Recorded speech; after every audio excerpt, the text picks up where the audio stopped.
Mas deixa eu perguntar uma coisa já de antemão. A gente está vendo esse coloca casaco, tira casaco aí do Pablo Marçal. Fim das contas, ele vai participar das eleições?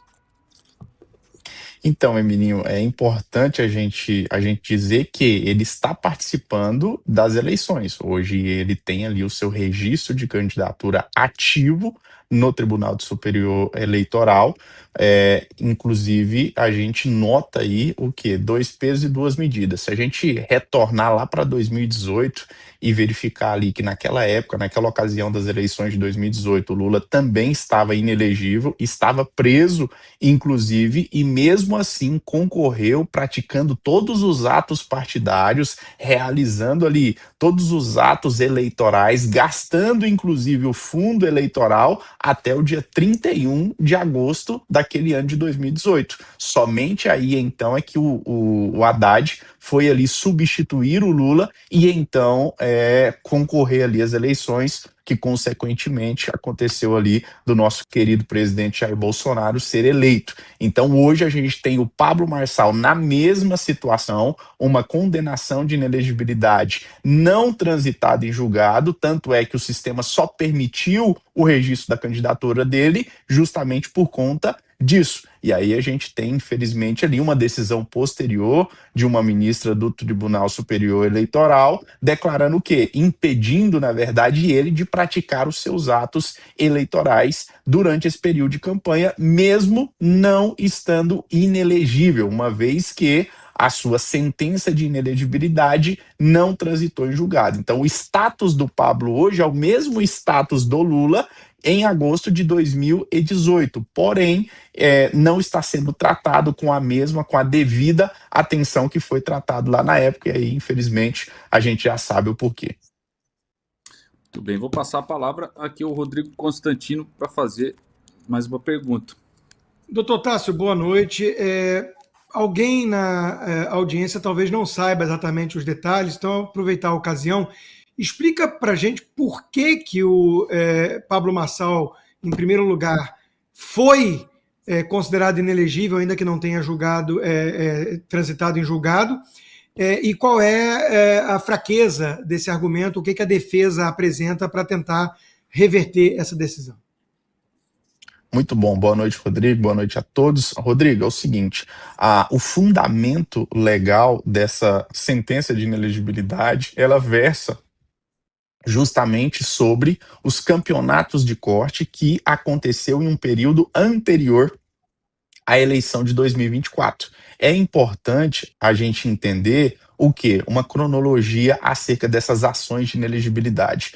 Da eleição de 2024, o Pablo restou ali como resultado daquelas eleições nada mais, nada menos do que 287 processos aproximadamente. Desses 287 processos somente eleitorais relacionados à eleição de 2024, nós temos ali 7 processos que versam sobre ações de investigação judicial eleitoral. Todos esses 7 processos foram agrupados em 3 grandes ações que versam ali sobre a inelegibilidade dele. Nós tivemos, portanto, 3 condenações que agrupam ali esses 7 processos. Dessas 3 condenações de inelegibilidade, em primeiro grau, nós tivemos 2 já revertidas, inclusive uma a gente venceu ali na sexta-feira, tivemos ali, na verdade hoje é quinta-feira, eu estou perdido no tempo, na terça-feira nós tivemos ali mais uma vitória revertendo outra inelegibilidade. Então, de 3 ações que concentram ali todas as ações que versam sobre inelegibilidade, nós já vencemos 2 e temos uma única ação pendente de julgamento pelo TSE para reverter essa inelegibilidade. Inclusive, essa ação que está pendente de julgamento pelo TSE, nós havíamos perdido ela aqui no Tribunal Regional Eleitoral de São Paulo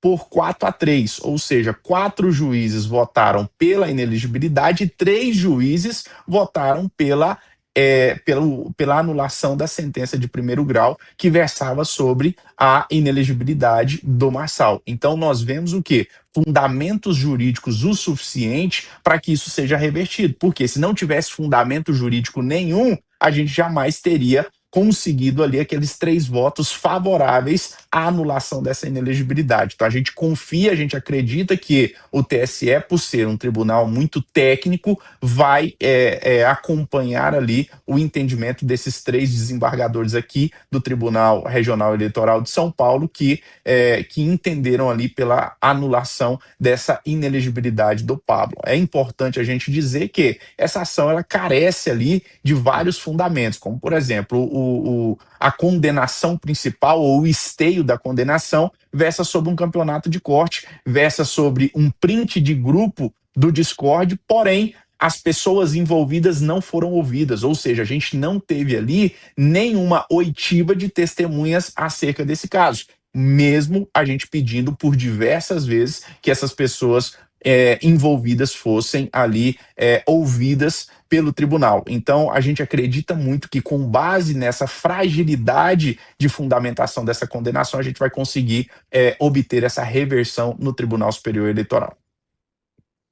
Muito bem, doutora Carol Esponza. Eu queria só trazer um pouquinho de contexto para quem está assistindo essa questão dos campeonatos de corte aí do Pablo, né? Que, pelo que eu entendo, esse é um método que o Pablo tem de crescer na internet, até porque o Pablo, né, surgiu na política já depois de ser um empresário de sucesso e de fazer muito sucesso na internet, né? Ele sabe monetizar todo tipo de conteúdo dele. Então, o que ele fazia? Me corrija se eu estiver errada, né? Ele ia falando em todos os lugares, a gente sabe que o Pablo tem essa característica de falar ali, essa frase, né, esse vocabulário hiperbólico dele, exatamente para gerar esses cortes e fazer com que as pessoas comecem a falar dele na internet. Só que isso foi uma estratégia que ele usou para crescer durante anos, não foi uma estratégia que foi usada às vésperas da eleição. E aí o que se entende, então, é o famoso uso indevido dos meios de comunicação. E a gente está vivendo uma extensão disso nessa eleição de 2026, porque o TSE já colocou uma resolução falando que a Meta, né, não pode mais, todas as redes não podem mais entregar conteúdo de forma orgânica para fora dos seus seguidores, né? Exatamente para tentar coibir essas pessoas que são grandes na internet de fazerem votos. A gente sabe que os maiores da internet são da direita, então isso é uma perseguição a todos da direita. E aí a minha pergunta é, como você vê assim, esse pensamento sendo escalado, né, cada vez mais fechando o cerco a todos nós que estamos na direita? Cláudio também aqui cresce, né, é um candidato que tem uma voz expressiva na internet, consta não é candidato, mas se um dia for já é um gigante da internet, desde que isso aqui ainda era mato, mas é exatamente esse sentimento, né, de que as pessoas tentar botar todo mundo, o famoso socialismo, botar todo mundo igual, que na verdade não existe, porque na verdade quem já cresceu, vai continuar grande, e os grandes caciques partidários, os grandes, né, ou todo mundo que tiver mais dinheiro ali nos partidos vai conseguir impulsionar a base de muito dinheiro. Então você continua criando desproporções aí na eleição e nessa disputa. Mas como é que você vê esse sentimento em relação aos julgamentos do Pablo sobre esse campeonato de cortes?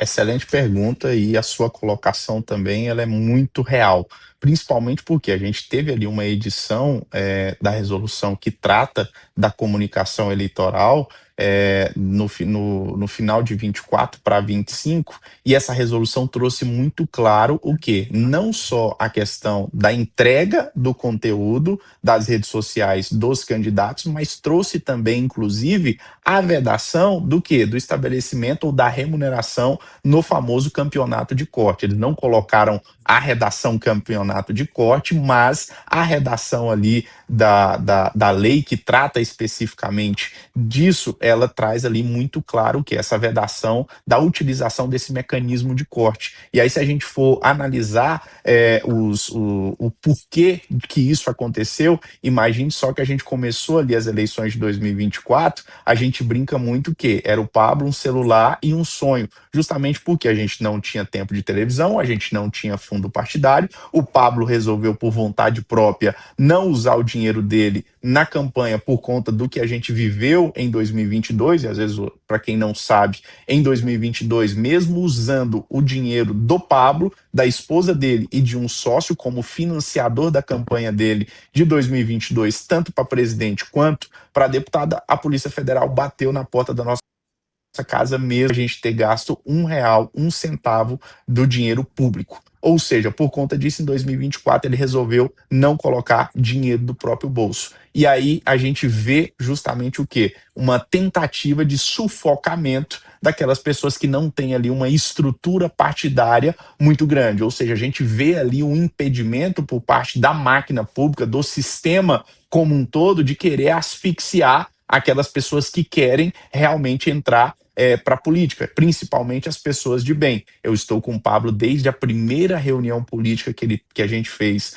lá em 2022, quando ele então se lançou candidato a presidente da República. Eu posso dizer que uma das maiores dificuldades que você tem para entrar na política é um negócio chamado partido político. Ou seja, o próprio nome já diz que é partido, porque cada um dos dirigentes está querendo um interesse diferente e nenhum deles, na maioria das vezes, versam sobre o bem comum do povo, versa realmente sobre o bem da população. Então, infelizmente, essa é a realidade que a gente tem. Então, quando uma pessoa de bem se desponta ou tem ali o interesse de participar da política, a primeira barreira que ele enfrenta é realmente entrar para um partido político, porque lá dentro você tem uma briga de agremiação, depois você tem uma briga para conseguir ali a sua candidatura, depois você tem outra briga para conseguir ali lançar sua candidatura, ou seja, é um mecanismo para deixar as pessoas de bem confusa o suficiente e impedir que essas pessoas entrem justamente para essa disputa. Para vocês terem uma noção,